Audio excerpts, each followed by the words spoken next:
Hello to all of our NOC TSD and NSA Orlando teammates. Welcome back to the DeFlores building. Okay, at least virtually. Notice I also didn't add a good morning or a good afternoon to my intro. That's because in our distributed work environment, you can participate in this virtual town hall at any time that's convenient to you. It's all a part of our temporary new normal. So speaking of our new normal, I want to take another opportunity to thank each and every member of our team for the smooth transition from our normal work environment to our new distributed workforce posture.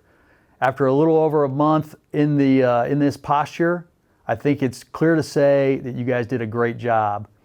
Our command already had a great deal of flexibility in our work schedules, and around 75% of the workforce had an existing telework agreement. So with that, we thought it would be an easier transition for our command than some others to go to this distributed workforce posture. But I think all of you exceeded our wildest expectation with how seamless you made it look. We sit here today somewhere around $355 million ahead of plan in our annual obligation rate. We made a major contract award for RRL content conversion on time. We also made several other awards on time, as planned. I've heard some great ideas of how we're accomplishing tasks that normally require traveling for physical presence on site to be done remotely or with personnel already on site. You guys absolutely rock. We certainly received some help in all of this from Big Navy in the form of expanded VPN connectivity, easier access to some of our daily tools, and early or temporary release of some other tools such as Microsoft Teams. Our team has provided feedback on those efforts, and I certainly want to take a moment to ask for your continued help in that. We want to know what's working. We want to know what isn't working. We want to know what the barriers are to productivity and how we get those out of the way. What are those out-of-the-box best practices that are allowing us to get routine and essential tasks done in unusual ways? We want to know here locally. Additionally, our senior Navy leadership wants to hear that as well. And we have several different paths to provide that feedback up the chain, especially for those things that we can't control right here in Orlando. For those that haven't heard it elsewhere, I'll give you a little snapshot of what's been going here on base since you've been gone. The base continues to be open as normal. We're averaging somewhere between about 30 and 100 personnel on base daily. Most of those folks are associated with NOC TSD or NSA Orlando. Additionally, a good number of those people are contractors that are working on our ongoing facilities projects. We've tried to accelerate where we can in order to take advantage of the relative quiet in the building, and in other places we've seized the opportunity to do some unplanned but necessary work. It's still a little unclear exactly how far we'll get, but our combined public works and facility teams certainly have the press on. You may have seen the pictures of the progress on the third floor where nearly half the floor has no seating presently. Like they say, it usually has to get a little uglier before it gets prettier. The last thing I'll talk about before moving forward in the agenda, I want to talk a little bit about the procedures in place on base to ensure the safety of all those that are coming on board. Right up front, I want to emphasize that the intent is to keep the COVID fight at home. We still have a policy in place where employees should be coordinating with their supervisor before physically reporting to work instead of working virtually. That's why we're managing to keep the daily numbers around the base so low. Even after you've coordinated with your supervisor, if you don't feel well, stay home. Even something that might seem mission critical isn't worth jeopardizing the health of our team. We'll find someone else to accomplish what needs to be done, if in fact that needs to happen. Next, by now you should have seen the health questionnaire that has been circulating for some time now. Before commuting to the base, we ask that you complete those 4 questions. If you answer yes to any of those questions, don't come in until you've contacted your supervisor and have been cleared to do so. When you arrive on base, you'll find that same questionnaire posted very prominently on every door and every turnstile. Take a minute and review those questions one more time before entering the building. Again, if you answer yes to any of those questions, you should stay out of the building and contact your supervisor to determine whether you should come in or not. Once inside the building, proceed directly to the DeFlores lobby. Once you're there, you'll be asked to verify that you reviewed those questions on the questionnaire, and then you'll proceed through temperature screening. Assuming you pass the temperature screening, you'll be given a card that indicates you successfully completed screening for that day. Hold on to that card. You should be challenged to show that card by others in the building, and you should challenge others to see theirs. While on the base, if you cannot maintain 6 feet separation from others, you'll be required to wear some sort of face covering that covers your nose and your mouth. It doesn't have to be a professionally made mask, and it doesn't have to meet medical standards, but it should be tasteful and effective. As always, you're encouraged to make frequent use of the hand sanitizer stations or the restrooms in order to keep your hands clean throughout the day. Public Works and Facilities have also teamed to shift the janitorial service to add some supplemental cleaning and keep our facilities safe. Also, as a huge part of our mitigation is that we need to be a team that polices each other. If you see someone not following these policies, politely call them out, regardless of who they are. That means me. If you see me doing it wrong, tell me. Feel free to challenge others to see their screening card throughout the day. If someone gives you a hard time about this, please inform security and we'll take it from there. At the end of the day, it's up to all of us to keep all of us safe. So as many of you know, we recently had our periodic NAVAIR IG Command inspection. We did well, and I'd like to share with you some of the results. So the NAVAIR Command IG inspection occurred back in February between the 24th and the 28th. We had the NAVAIR Command IG on site here at NOC TSD looking at 24 inspection areas and 3 special interest areas. We received a grade of satisfactory on a scale of satisfactory and unsatisfactory, so that was good. Moving on to the next slide, our results. So for our overall grade, as I mentioned, we had a satisfactory. We had 11 findings. Those are things that we can do inside our own lifelines here for NOC TSD to do a better job of conforming with the policies that are out there. We had 26 opportunities for improvement. Those are areas that there are best practices out there that maybe we could take and adopt here in-house to do an even better job ourselves. There were 2 issues, where issues are things that higher headquarters commands are needed to do some action in order to correct for us. So in this case, those issues were related to our missions, function, and tasks instruction and getting that cleaned up. And then we had a best practice that was truly deemed as unique across the NAVAIR enterprise that all should take on board. When you look at the strengths that the command had, so fundamentally the IG believed that we effectively execute our assigned missions. Starting there is a great place to start, and I think no command can do well at all if they don't have that as one of their strengths. Also, they noted our healthy command climate with very high morale, genuine job satisfaction, and widely valued work-life balance here in the command. So that's also something that we want to take forward and keep in our DNA as we move forward from here. From a mission alignment standpoint, and this is not talking about the mission aligned organization change that we just went through, it's talking about how our command is aligned to our command's mission. And fundamentally, one of the best things that I've heard in a long time is that our workforce feels connected to the warfighter. As a base here in Central Florida that's not anywhere near a fleet base, we've got to drive a couple of hours to get to the closest Navy fleet base. That's a good thing that we put a lot of effort into, and I'm happy to say that our workforce overall feels very connected to the warfighter. We also had a lot of ideas and good things said about the speed to the fleet and delivering increased capability, that resonated strongly throughout the command as we went forward with that inspection. And so that's something where we also showed a very good side of the command to the inspectors, and they were able to take that away from us. One of the other things that I thought was good is that we put a lot of effort into doing our self-assessments ahead of the inspection. And fortunately, and in a good way, our self-assessments tracked very closely with what the NAVAIR IG gave us for their assessment of us. In most places, we actually called ourselves a little worse, so we were a little more conservative in our assessment than the NAVAIR IG assessment. The findings, and this will just give you an idea of where the things that we need to correct inside our own lifelines land, and there's the 11 findings listed for you. I think they're more or less self-explanatory. Okay, moving on to our issues. As I mentioned before, these are the things that require corrective action by an external organization.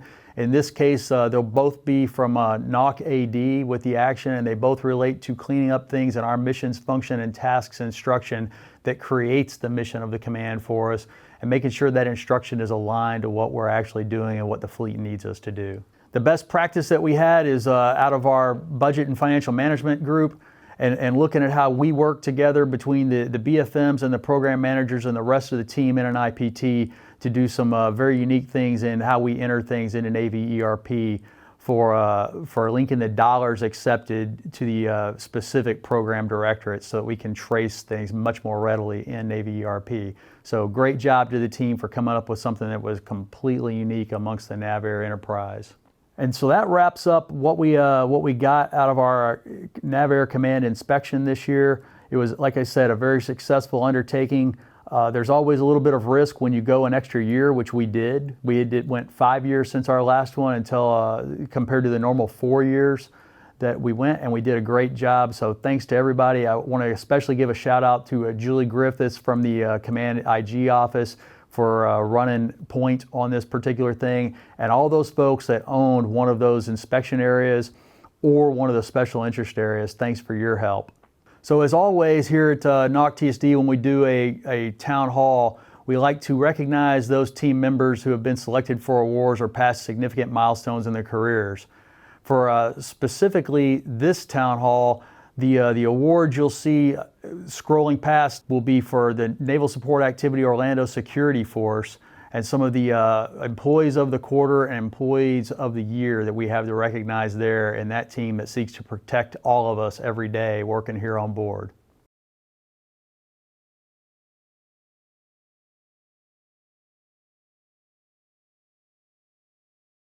So normally we end town hall with a question and answer period. Well, this platform certainly doesn't allow for that, which saves me from having to stand there in silence for a bit until the first question comes out. Thankfully, however, our public affairs team did a great job of soliciting questions in advance, and I have a few questions to answer for you here. I understand there are a lot of questions about what the return to the workplace looks like. There's a lot that we currently don't know about that. We don't have a timeline, and we don't have any guidance yet on the conditions for returning to work. There are some things that we definitely do know at this point. First, the safety of our workforce will continue to be a priority. That's why we went to the distributed workforce posture at the time we did in the first place. Next, it's very unlikely that we'll be able to implement a one-size approach on the return. We know that we have some people in our workforce that are more at risk than others. We also know that some will still be dealing with things that are out of the ordinary at home, such as children that are out of their normal routines, such as school or daycare or whatnot. We'll work to accommodate those situations.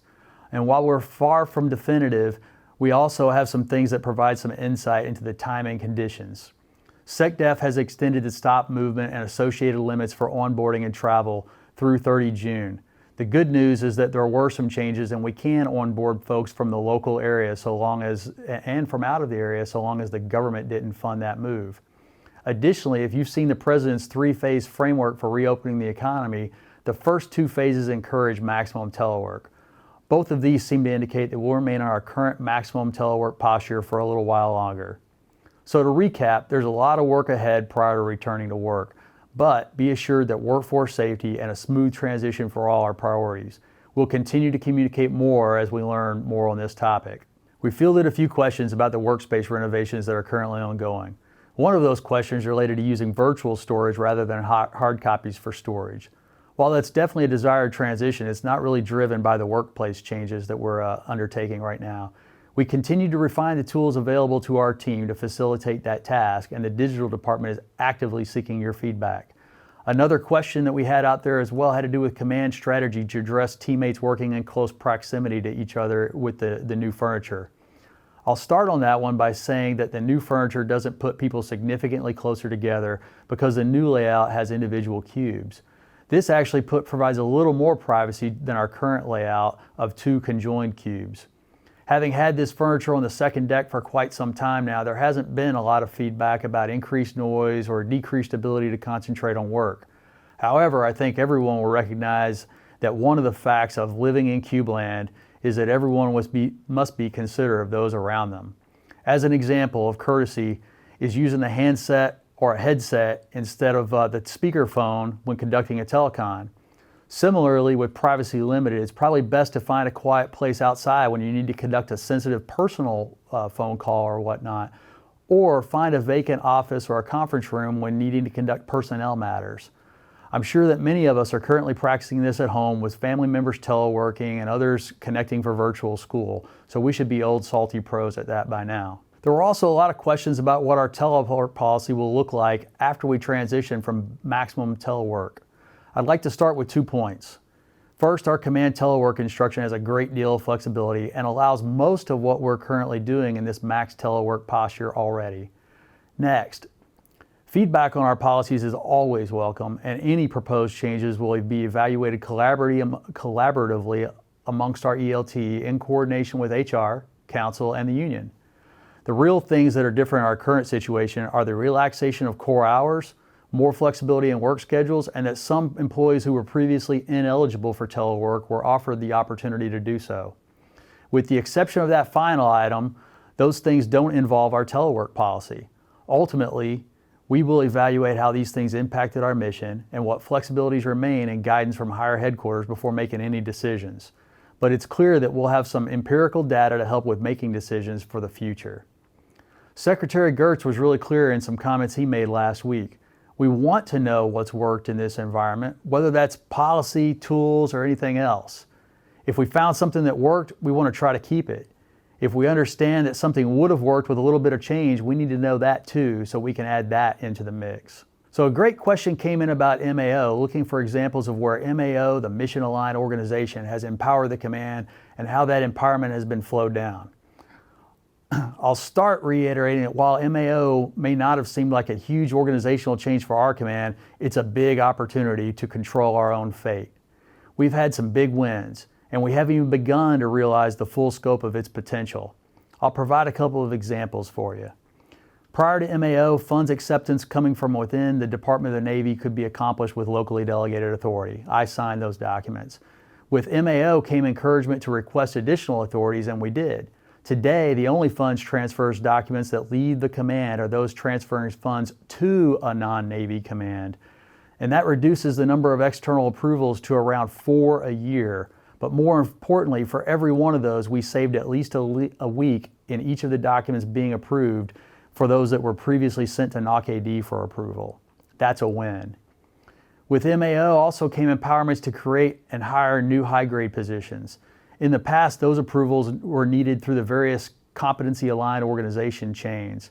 This empowerment has allowed us to shave months of time off establishing high-grade positions. Shifting to MAO allowed the command to eliminate 13 separate competency-aligned organizational lines into the command, and with it eliminating 13 opportunities for misalignment and 13 avenues for separate and sometimes conflicting policies and processes and parallel chains of command. You can imagine how much of an efficiency gain that has been. Beyond those specific examples, we've been delegated more internal approvals on organizational and personnel issues. For example, the OBS and high-grade positions that I mentioned before. We've also had the ability to align command resources to command priorities much more directly. The department heads have been involved with the creation of the hiring plan that shapes the skill set mix in our workforce to match our project priorities. Additionally, we've had significantly more control in shaping our portfolio, training versus non-training work and business functions, than when the parallel competency chains existed. As you've heard me say before, the real power of MAO is in our ability to differentiate our processes to be the most efficient for our specific command needs. And like I said, we've only reached the tip of the iceberg in that, so we have a lot of opportunity ahead of us in that specific piece. So teammates, that wraps up our virtual town hall. I hope it's been informative for you. We had some good questions, and I'm certainly willing to answer more if you want to send them my way. You can use the virtual command CO's comment box on there. You can send an email directly. Any way you want to communicate, we're willing to answer those questions and post that information out for our team to see. It's important that we get all the information out there that we can and answer all the questions that are out there in this time. I do want to take one more opportunity, because I can't do it enough, to thank each and every one of you for the seamless nature of this transition to our max telework environment. I recognize that everybody out there is making sacrifices right now. You're juggling things that you've not had to juggle before. You're working in ways you've not been working before, and you're coming up with out-of-the-box ideas to keep your programs moving forward and to keep our fleet ready. Thank you so much for that. Thanks for all you do every day to make the fleet ready to fight tonight and be decisive against the enemy of tomorrow. Out here.